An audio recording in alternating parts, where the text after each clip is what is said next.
Hello চাকরি প্রত্যাশী ভাইয়া বোনেরা, তো বাংলাদেশ সরকার কারা অধিদপ্তর নিয়োগ বিজ্ঞপ্তি প্রকাশ পেয়েছে। তো এখানে দুইটা ক্যাটাগরি দেওয়া আছে, কারারক্ষী, মহিলা কারারক্ষী। মোট লোক নেওয়া হবে 505 জন। এখানে মেট্রিক পাস থাকলে আবেদন করতে পারবেন। এখানে ওজন হতে হবে 52 কেজি পুরুষের ক্ষেত্রে, মহিলা প্রার্থীর ক্ষেত্রে 45 কেজি। তো এখানে আবেদনের শুরুর তারিখ দেওয়া আছে। আবেদনের বয়স হতে হবে 18 থেকে 21 বছরের মধ্যে হতে হবে। যাদের বয়স 18 থেকে 21 বছর তারা আবেদন করতে পারবেন। তো এখানে আবেদনের সময়সীমা দেওয়া আছে। আবেদন শুরু হবে 17/2/2025 সকাল 10 ঘটিকা হতে।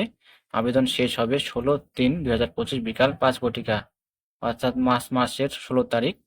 তো এখানে বিস্তারিত দেখে আপনারা আবেদন করবেন। আর যারা সকল ধরনের সরকারি চাকরি নিয়োগ বিজ্ঞপ্তি পেতে চান, অবশ্যই চ্যানেলকে সাবস্ক্রাইব করে সাথে থাকবেন।